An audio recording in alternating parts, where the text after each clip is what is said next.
When you think of Counter-Strike, you think no moving while shooting. You think of a lack of aiming down sights on most weapons.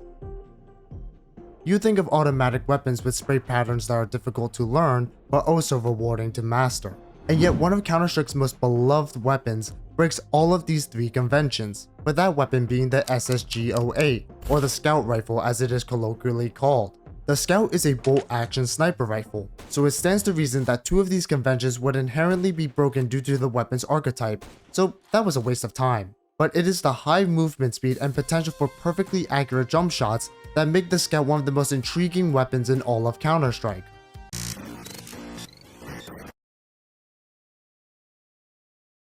Psst, hey kid. This video is sponsored by SkinsMonkey. SkinsMonkey is a 24/7 online trading service for CS2 that is extremely easy to use. You just select your skins that you want to trade, the skins that you want to trade for, and they'll send you the offer. Right now, they are offering up to a 30% bonus on your first deposit, and up to 35% if you use my code WAZOO at the top, along with an additional free $5 if you make a trade worth $100. That's a lot of free money. Check out SkinsMonkey today and use my code WAZOO. Thank you, SkinsMonkey.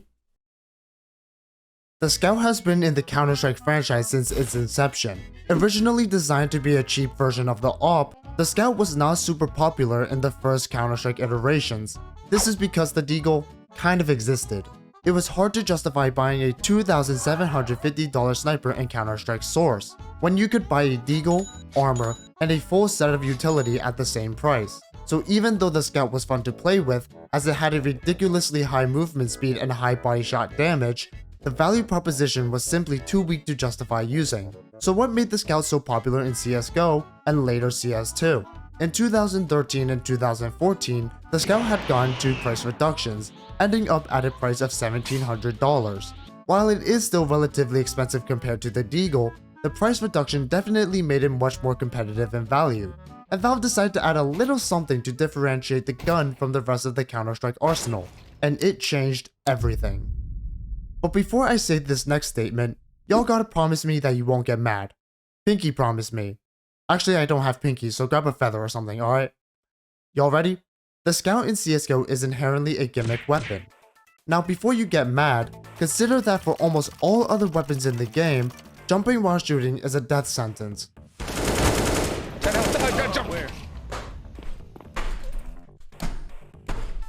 Fucking crushed my fucking mouse. I'm done with this fucking mouse. I'm done with this fucking mouse.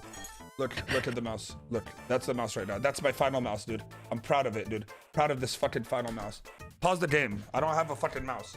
Shooting while you are jumping makes your bullets go everywhere without rhyme or reason. Even with other weapons that have insane jumping accuracy, most notably the MP9, it's still generally better to remain grounded. But the Scout had perfect in-air accuracy at the apex of the jump. Combined with its already high movement speed, the Scout was not only fun and novel, but it was also extremely powerful. Well, it wasn't all the Scout. You see, for the first few years of CSGO's release, the players' hitboxes while jumping were, well, they were a bit off.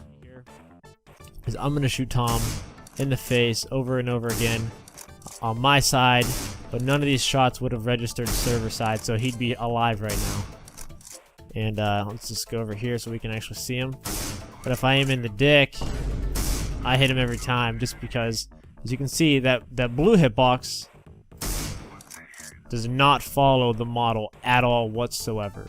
The Scout benefited the most from these jank hitboxes as you would expect, and it made trying to even hit anybody jump scouting an impossible task. So Valve eventually fixed the jumping hitboxes 3 years after the game's release. That bodes well for Valve fixing CS2. But as collateral damage, the Scout took a hit. Instead of jump scouting being as uncounterable as Kareem's skyhook, it moved down to more of a LeBron dunk. Still basically unguardable, but it could be stopped under the right circumstances. But I'm overstating how strong jump scouting was. Sure, it was annoying because it was literally broken, but it didn't hold the game hostage or become the predominant weapon used. And that's because it was balanced by the fact that it took, and still takes, a decent amount of skill to even use the Scout, which at the beginning of CSGO, not a lot of people had gotten a feeling for the weapon as they just used the Deagle in 1.6 and Source. The problem wasn't necessarily about the timing of the jump Scout, as the time that you were accurate in the air was very generous at the beginning of CSGO, but because the scout only does 70 damage on a body shot, you could reasonably dive back for cover and reposition if you did get hit with a scout. Combined with the fact that the scout is a bolt action sniper, meaning that you have to wait a second to rechamber another shot, there were not a lot of chances to clean up the kill if you didn't hit the head. But even if you did get headshotted by a scout, jumping or otherwise, well, that was a great shot by the other guy. Nice shot, Simple. So although a nerf to a beloved weapon would normally spark community outrage, most people saw the hitbox changes as the last annoying part of the scout being removed, and being good with the scout became even more respected for a short time. I mean, the hitbox was fundamentally broken, so who could complain that it was getting fixed? But there was a problem. Here's my hot take of the video. Overpowered or strong game mechanics, weapons, or abilities that are purposefully balanced out by being hard to do or taking skill almost never work. As a developer of a game, you have control over a lot of things. What you don't have control over is the simple fact that players in your game are going to get better over time. What was previously only possible by the top 10% of players will eventually be possible for 30, 40, 50, 60% of the player base as players get better and the methodology of the technique gets optimized. The issue isn't that more people are able to do it, the problem is that what was previously strong because it was hard to do is now strong universally as everyone can do it, and jump scouting is no exception. Even silvers, which I was at the time, began abusing jump scouting, and people were starting to get really annoyed when jump scout Jimmy number 3082 was just constantly bobbing his head up and down and dealing 70 damage. But where jump scouting differs from a lot of other skill-gated mechanics is that Valve decided to keep jump scouting in Counter-Strike.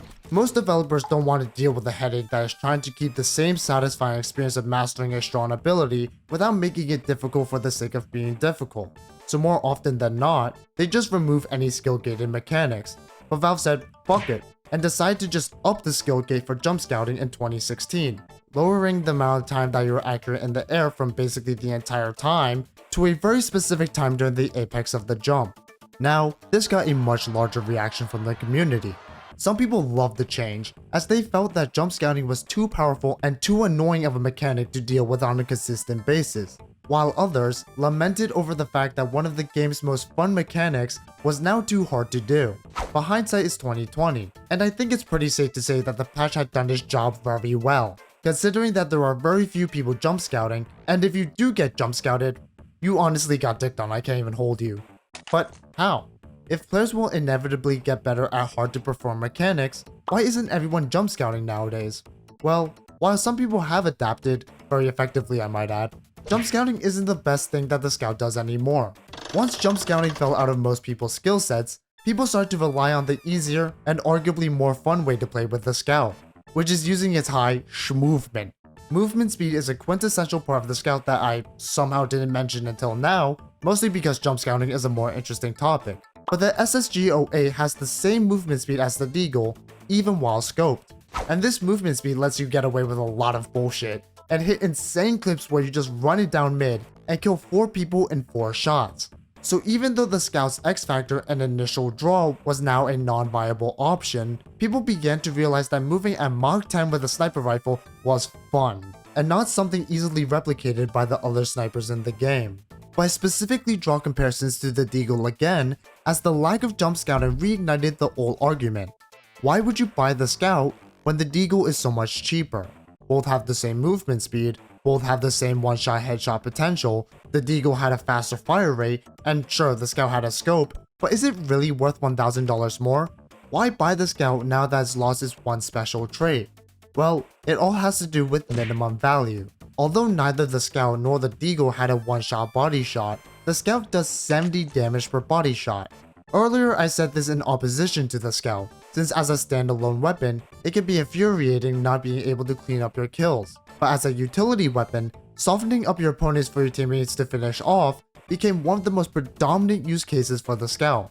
Not that it wasn't used in this manner before, but jump scouting allowed the scout to be used on his lonesome, and now that that was gone, the scout's utility was a much bigger selling point.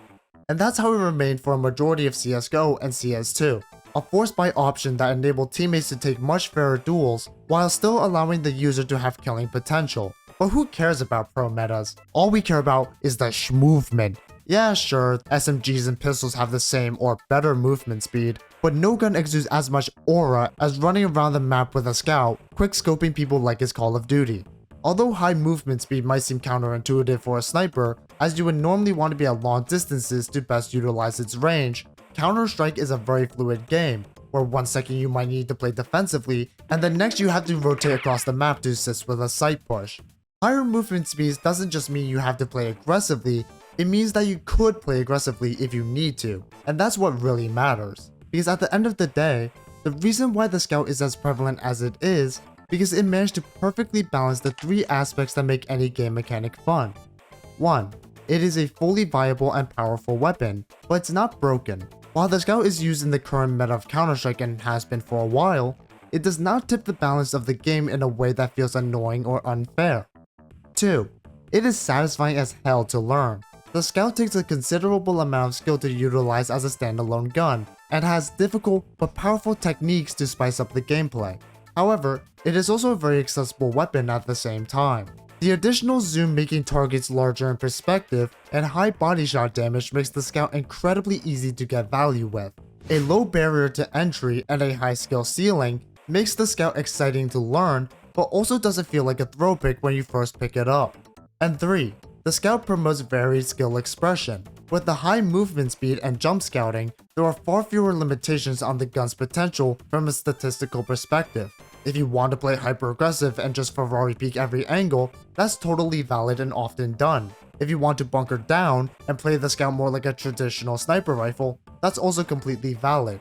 The Scout accommodates a wide range of playstyles without making one feel like the right choice, making the Scout one of the most popular options in all of Counter-Strike, even if it doesn't really belong in the franchise because when you think of Counter-Strike, you think no moving while shooting.